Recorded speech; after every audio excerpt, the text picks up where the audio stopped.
Hi there, this is Scott from The Centred View.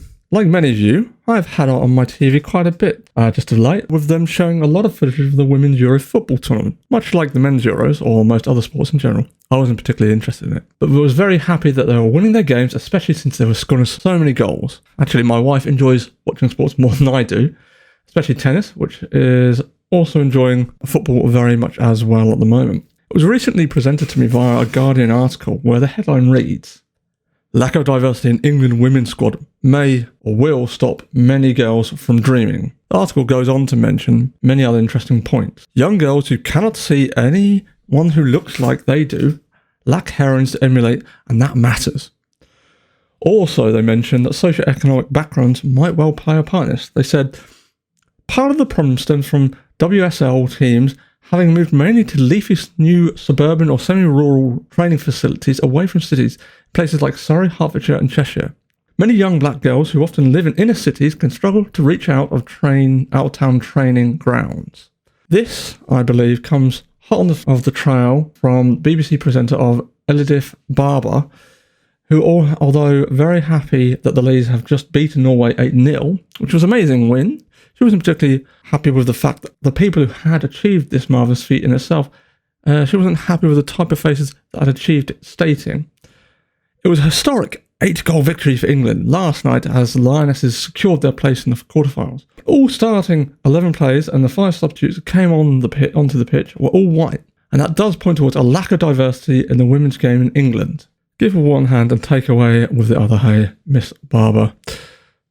But it does highlight an interesting question. Is there or are there too many white people in England's women's team?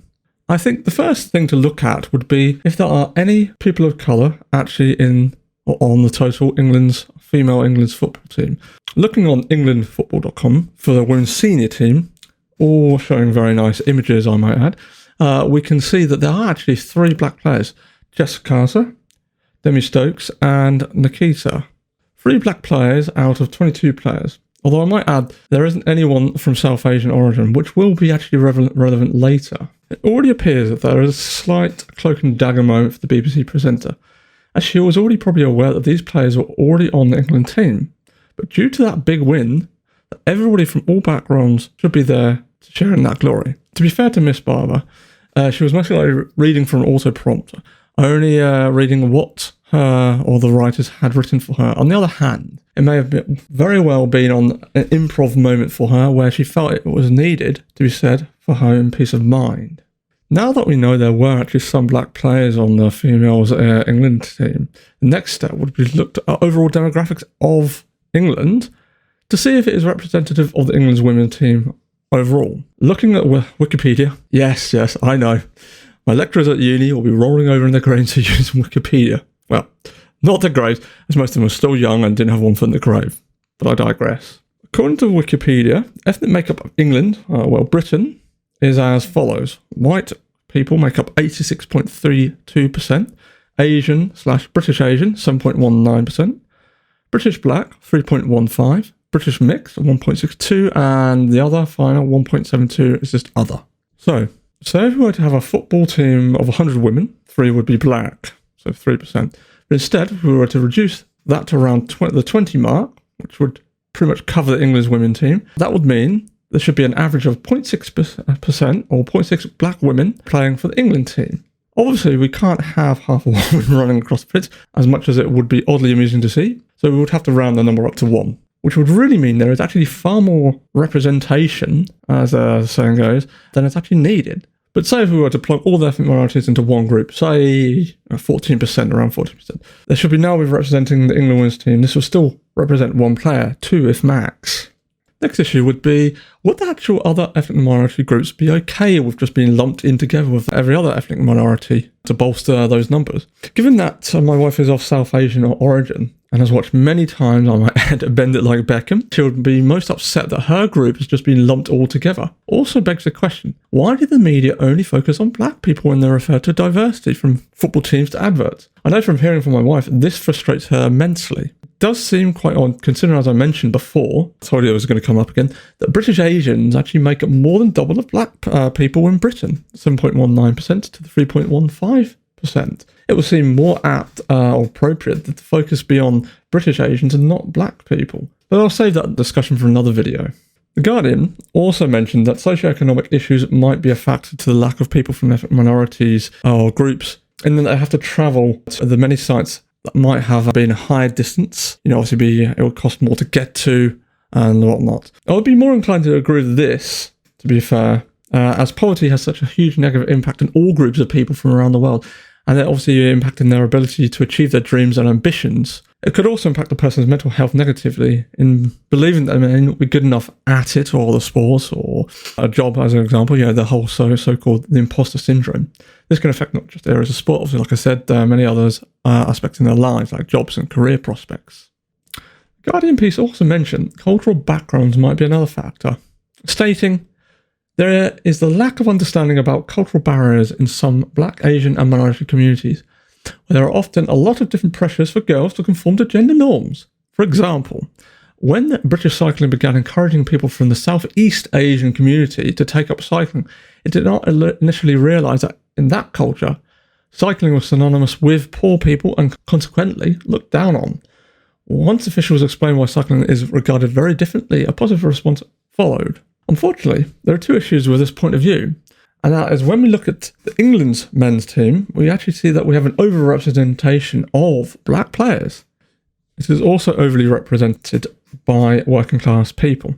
You could argue that the men's league has had far more time to mature, and so has had far more budget to be able to scout out a more varied talent pool.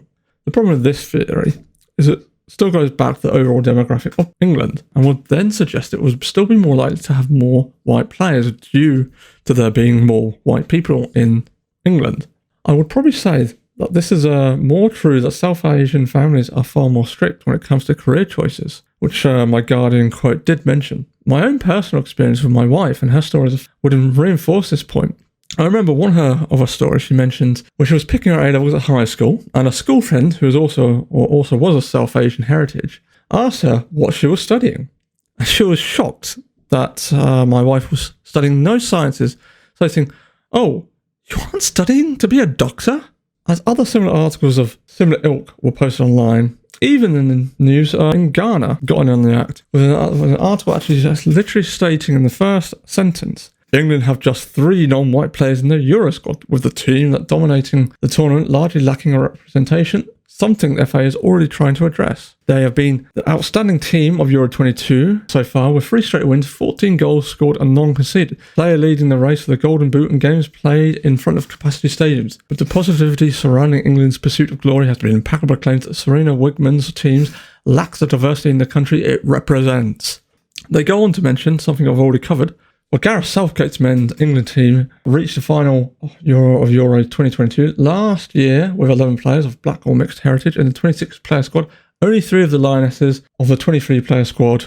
Irony of this, of course, is look at the Ghanaian team. They appear to be all black. Of course, you guys are thinking, Scott, look, Ghana is an African country. Of course they're going to all be black. Until we check the demographics of Ghana. And once again, yes, I know, Wikipedia states 4.3% of the population is white. They are from British, Dutch, French, German, Italian, Portuguese, Polish, Scandinavian, American, Latin American, or Australian descent. So in actual fact, Ghana has a larger ethnic minority of white people than Britain does of black. The article does seem oddly like an own goal, especially if they aren't resolving their own disparities on their own national team. I suspect most of this information for people is a kind of a moot point, as in it doesn't really matter in terms of the facts and figures. I believe if we actually really follow things back to a particular single point, i.e. only identifying with one skin or particularly more obvious features, for example, of sex or gender, if that is the case and we were to follow this form of logic, I, as a man, would unable to watch your women's Euros as I can't identify with them. And yet, we as men are actively encouraged to engage and watch the women's Euros. By the same rule of thumb, my wife would unable to watch and enjoy the World Cup this year at Qatar. I mean, I still don't understand why it was being held there, but, since due to the heat, that'll have to be for another video.